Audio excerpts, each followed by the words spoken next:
We got married on 15th of December 2012, and we've been trusting God for the fruit of the womb. For 10 years, we waited on the Lord, and we went through several medical tests just to have our babies. We ran hormonal tests, sperm count tests, all manner of fertility tests in a bid to get pregnant, and all to no avail. We ran several tests in Lagos, and results showed that we were okay. At some point, we were referred to Abeokuta to see specialists, and we went through some scans and tests. The results still showed that we were okay. Thereafter, we went to Lagoon Hospital in Lagos. After the tests was repeated, it still read the same results. We went along with the result of our previous test in Abeokuta and in Lagos. The results still showed the same thing. So the doctor suggested IVF in order for us to stop wasting time. So, but at that time, it was quite expensive. The money they gave us was expensive, about 5 million or 6 million. And our marriage was about 3 years, so we felt we could still wait since we were not having any issues. So we waited and kept waiting for our miracle. Then we moved to Abuja. A particular laboratory was recommended, being one of the best in Nigeria, for us to go through another test. We started all over again, and then the doctors, seeing the same results, felt maybe we were not smart enough to know when to be pregnant. So he told us to be coming for monthly follicle track so that we can know the time I'm ovulating. And then we were doing that for many months. We did that for several years, taking injections, taking medications. It was a futile effort. And then I got tired, having done that for many years, of going for follicle tracks every month, and then nothing would come up. We're just taking in some drugs and spending money unnecessarily. So we decided to wait on the Lord. While we waited, we kept serving in our various service units. My husband served in the technical unit, I served in the choir.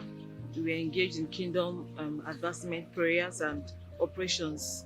We started attending covenant of prayer from inception till now. And then we also ran an NGO. We still run the NGO where we paid children's school fees every session, and we give to motherless babies. So we paid for people in the university as well. We have a list of people we cater for every session. However, when our marriage clocked 8 years, I became tired of going for medical checkups because I felt I was just being used for experiments. So I went through a lot. So I told my husband I was really tired, and I got discouraged.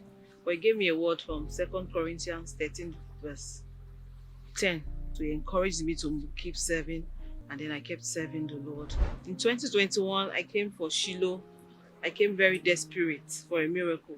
I told God this would be my last Shiloh where I will have to ask for the fruit of the womb. So I was so into Shiloh, my spirit, soul, and body. I put all into Shiloh. I didn't allow any catch-up moment to pass me by. Any word Bishop declared about fruitfulness, I wrote it down. I would always wake up at midnight to declare the word.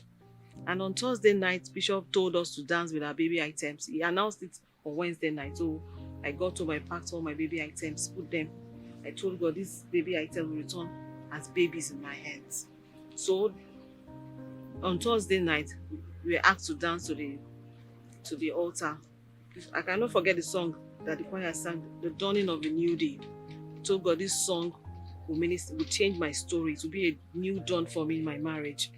And I danced to the altar, crying and desperate for a miracle. I made sure nobody got to the altar before me. I targeted that because I felt it was going to be the stirring of water, and I didn't want to lose out of the stirring. So I got there and danced.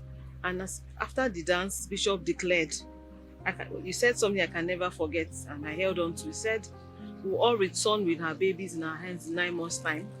He now said, except the Lord has not called him. The word hit my heart.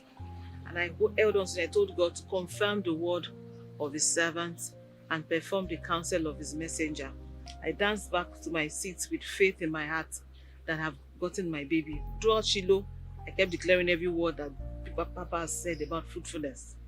And I went home with faith in my heart. I became so excited with faith in my heart I've gotten my baby. In January 2022, I was expectant. Nothing happened. February, same thing. And then in May, it was a liberation service. I came for the liberation service. And Bishop did something significant. He hadn't done it in a long time. He laid on the altar and asked us to pray and connect with the grace of God upon his life and upon this commission. So I saw it as an avenue to maximize and get my miracle. So I reminded God again about the word of the servant at Shiloh 2021 and told God to confirm the word of the servant. And then in June 2022, I was confirmed pregnant. It was like a dream. I didn't believe. I cried from the hospital till we got to the house. I was asking my husband, is it true? Am I dreaming? Wake me up. Can you wake me up? Is it true? During the pregnancy, it was an heat-free pregnancy. On the fourth month of the pregnancy, the devil came up. I had a threatened abortion. I was afraid. But the word my husband gave me in 2021 when I was discouraged, 2 Corinthians 13 verse 10, that God is faithful, will not allow me to be tempted beyond what I can bear. I told God that it was going to be too much for me if it happened eventually, that the Lord should help me, should come and prove his word as a faithful God. So while I laid in the hospital bed crying, I was so afraid. I cried like I was going to die because I kept bleeding. And then when I slept, I couldn't even sleep. The doctors put me on bed rest. They put some sleeping pill for me to sleep. But I was restless and just afraid of not losing the pregnancy. And while I slept, I had an encounter.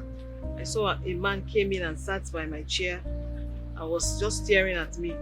So I turned and looked at him, and he was angry because I didn't want people to know I was crying, because they had told me to stop crying so as not to affect the pregnancy. So I saw the man and got angry and looked at him because it was a private ward. I didn't expect to see any man with me. So I asked him, what were you doing here? Why are you here? Why did you even enter? So he now told me to calm down.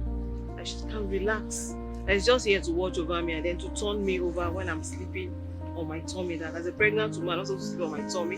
And what he was there to do was to turn me over when I'm sleeping on my tummy. So I looked at him and I said, thank you. So I slept and I woke up. It was so real. Then I knew God was really mindful of me and watching over me.